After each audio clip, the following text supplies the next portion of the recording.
Most businesses stay stuck and never scale because they can never master the art of paid advertising. I spent years building ad campaigns in my own business and for clients as well, and spent hundreds of thousands of pounds inside Ads Manager. Throughout that period of time, I've learned a hell of a lot, and in today's video, I want to give you the step-by-step process how you can launch your first ad campaign inside Facebook Ads Manager and actually become profitable. Now, when we look at advertising campaigns, there's generally 3 sections that we can look at building out.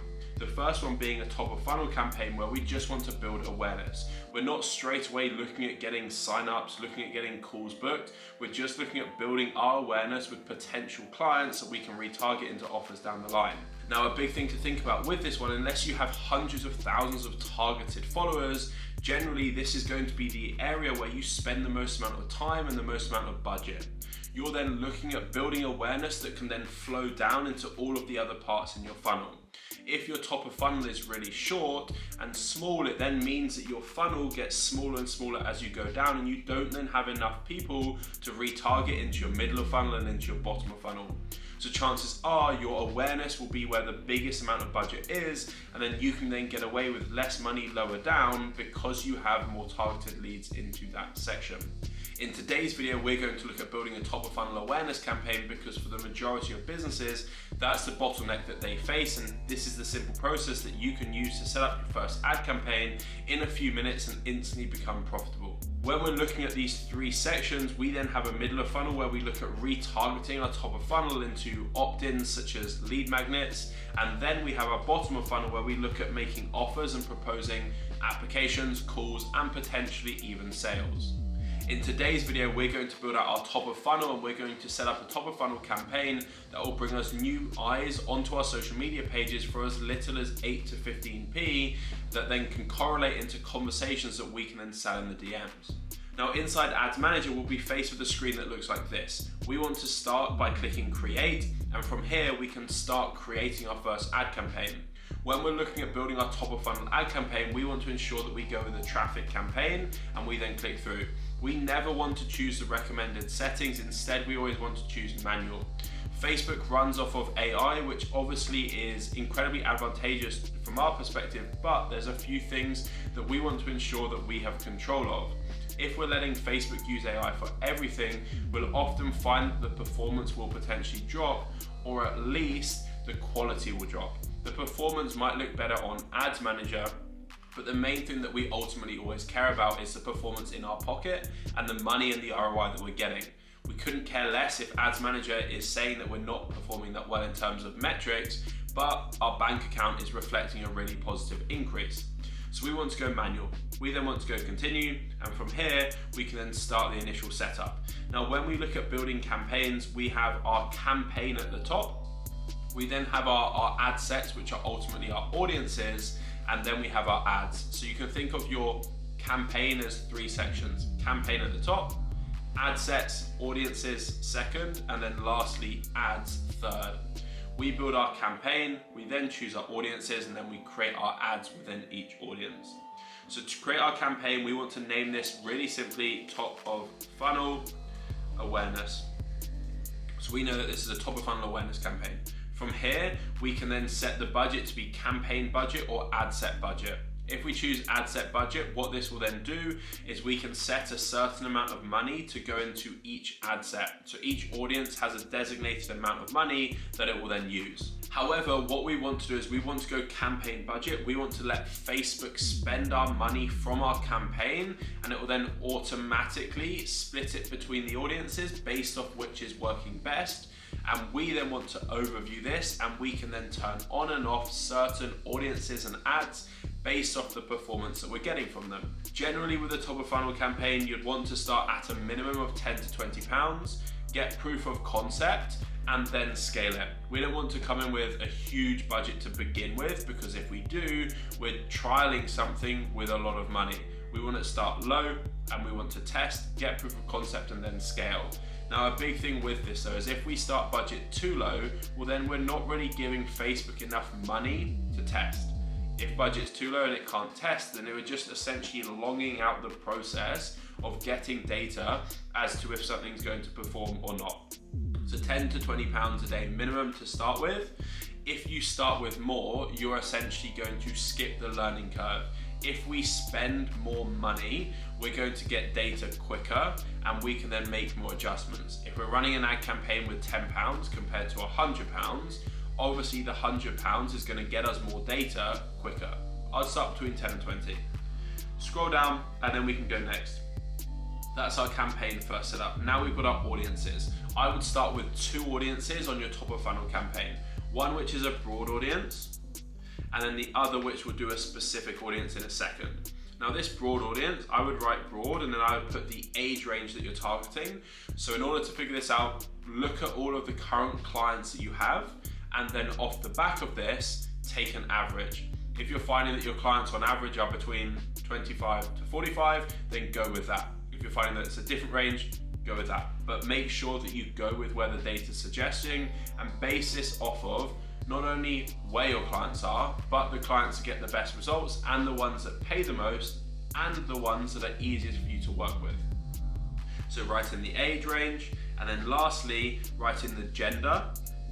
If you're working with a lot of men at the minute, go male. If you're working with a lot of women, go women. However, if it's sort of roughly split 50-50, then you can go with both. However, it depends slightly on terms of the product that you're running with. Some products, the marketing angle is very different if we're selling to a man compared to a woman. For example, if we're selling fitness coaching, the outcome's generally different in terms of what men and women desire. If we're selling something such as trade services, landscaping, home improvement, these types of things, well, we can have the same ad in front of men and women. So just keep that in mind.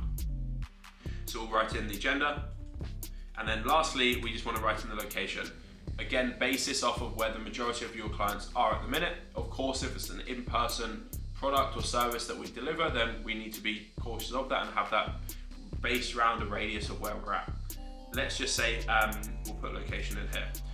Do not choose multiple locations in terms of countries. It's fine to choose multiple parts in a country, but don't choose England, Spain, America all in one, because we want to make sure that we limit the variables so we can figure out what is causing the progress. We can figure out if England's performing better, if America's performing better, and if we lump everything together, we're not going to have that perspective, so it's going to be really hard for us to ultimately make tweaks based on what's working, what isn't. Down here, we want to send people to Instagram or Facebook. We don't want to drive messages, we just want to drive Instagram and Facebook page visits, and then off the back of that, we let our page and our content correlate that to a follower, then we can message new followers and sell people in the DMs. We then want to choose our specific Facebook page and our Instagram account. This is just a demo one from our side. Then we can scroll down. Down here, we have the option to switch to original audience. We always want to switch to an original audience. If we're not switching to an original audience, it will then use Facebook's Advantage Plus targeting. The problem with the Advantage Plus targeting is it's a piece of AI set up by Facebook to get us the cheapest outcome, the cheapest page visit, the cheapest opt-in, the cheapest call booking, the cheapest potential sale. But the problem with this is it then only takes our criteria that we put down here as a sort of suggestion. Rather than a definitive rule that it will follow, it will be a suggestion. So then what you'll find is if you're saying I want people in the UK 18 to 50 who are men, Facebook might go, well, hold on a minute, if we target women who are 65, we're going to get a cheaper outcome, so let's target them.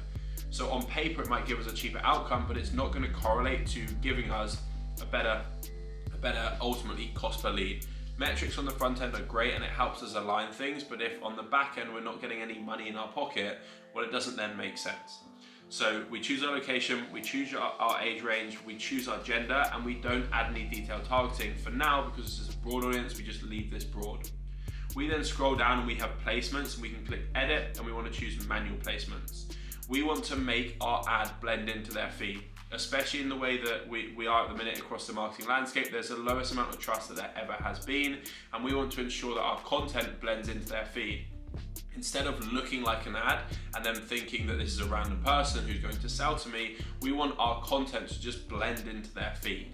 So the way that we can do this is down under placements, we can set it so that our content is only going to show on Facebook feed, Instagram feed, and then we continue editing, stories, and then reels.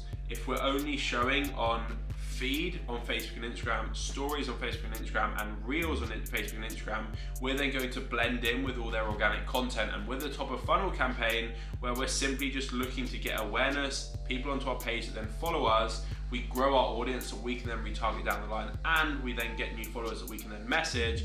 We want to blend in with the feed. So that's what we want to lay out. We then want to click next.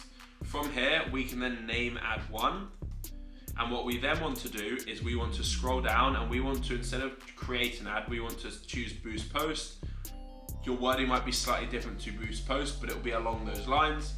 And then click select post. When you do, this will show up all of your Instagram and Facebook content. What we want to do is we want to select the highest piece of performing content that we've had organically, and we then want to run this as an ad. So what we want to do with this is we want to then look at our organic posts that we've posted and view the insights. We want to then try and figure out which posts correlated to the most amount of messages and signups first of all. Secondly, which posts had the most amount of follows organically.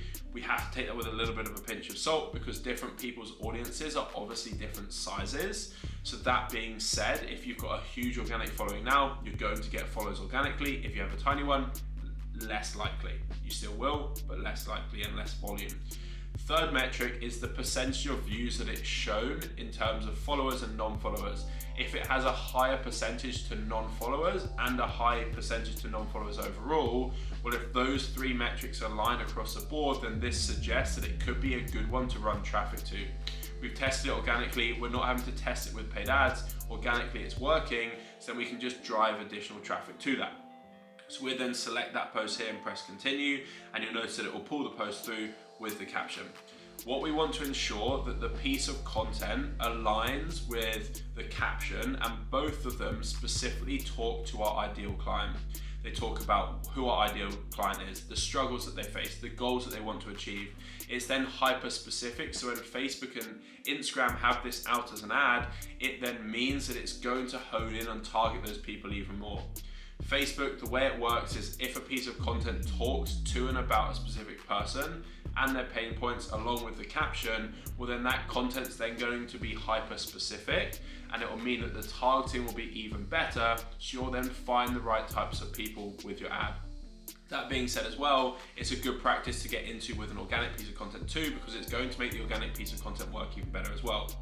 Now, the next thing to sort of note with that is what we want to do is we want to always have a call to action on that piece of content, be it commenting a keyword and then we have an automated DM sequence off the back of it to capture emails and start DM conversations, or just for saving, for following. We want to have some action. It doesn't need to be selling, and to be honest, I wouldn't look at selling in this top of funnel because we're just looking at building awareness, but we can use it to then have some form of call to action to people off the back of it. We can then click publish. What we then want to do is we simply want to duplicate. We want to duplicate this one out, and we then want to do the same, but choose our second ad. So we then select post and select the second organic piece of content. Click publish, do the same again, duplicate. And then what we want to do is do the same, but for our third ad. Once we've done that and publish, we then want to duplicate the audience, and we want to do it with the original setup. We want to duplicate, and what we can then do is we can then now build out a specific targeted campaign. So instead of broad, we could then look at two ways. The first one being, do we have clients already? If we have clients already, we want to do a lookalike audience. If we don't have clients already, we then want to use interest targeting. So let's say we have clients already, and we'll do a lookalike audience. We'll then come in here, and if we scroll down, you'll notice in the targeting options, we can create custom audiences. Create new audience, create custom audience. We can go customer list and go next. Once you've added your business, this is just a demo account, but instead of this popping up, you'll then have the option to upload a customer list. And when you do that, what you can then do is Facebook will take the emails and the phone numbers of all of your clients on that customer list, and it will find the accounts associated with that on your social media platforms. So then what it means is you can then target all of the people that have purchased with you. However, instead of just targeting those people, we can create a lookalike audience, click select source, and you'll then see that custom audience that you've created of all of your previous clients. You can select it, select the location, and then you have a scale here.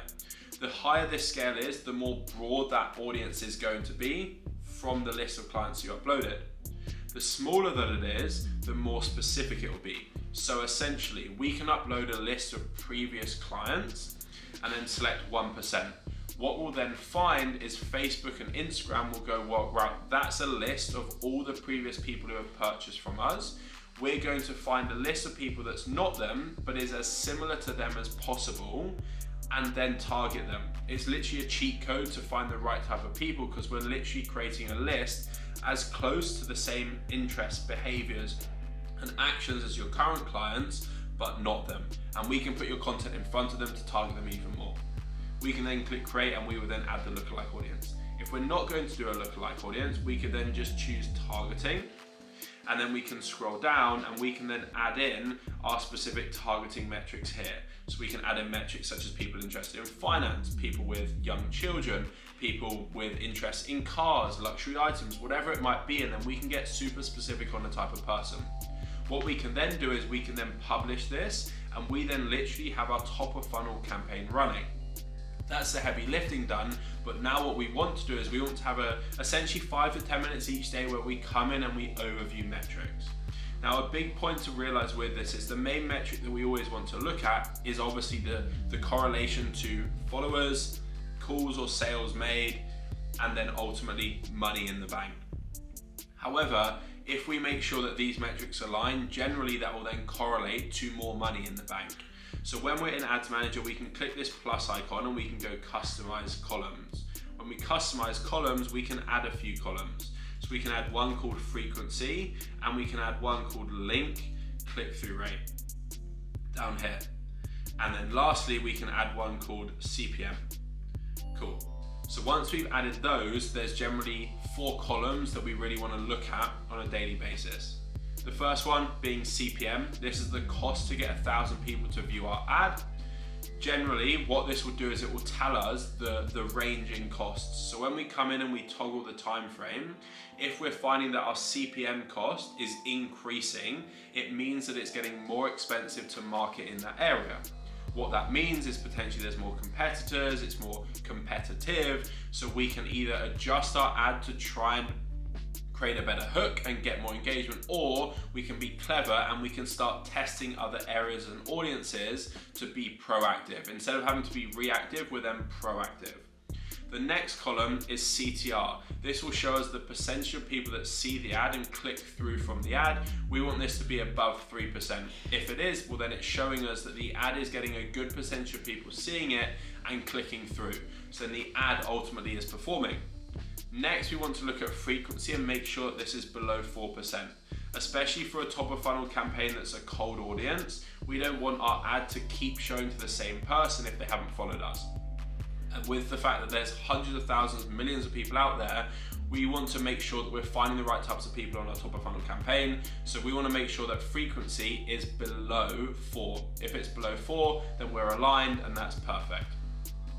Then what we want to do is look at cost per result, and if cost per result is between 8p and 15p, well then we're aligning and we're making sure that people are landing on our page for a good cost per page visit.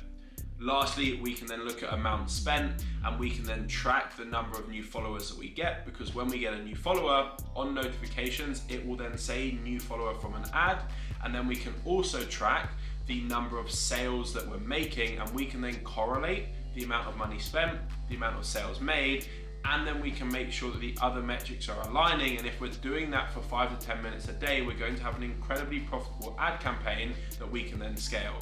When it comes to scaling it, we then want to focus on increasing budget by 20% at a time. If we scale it too quickly, the ad will go back into what's called a learning phase. Instead of it having optimized, it will then have to learn again, so the results will slow. So you want to be careful when we're scaling budget and just keep that in mind. If you follow those steps, you'll launch your first profitable top of funnel ad campaign, and you'll actually start building awareness and building an audience that is ready to buy from you.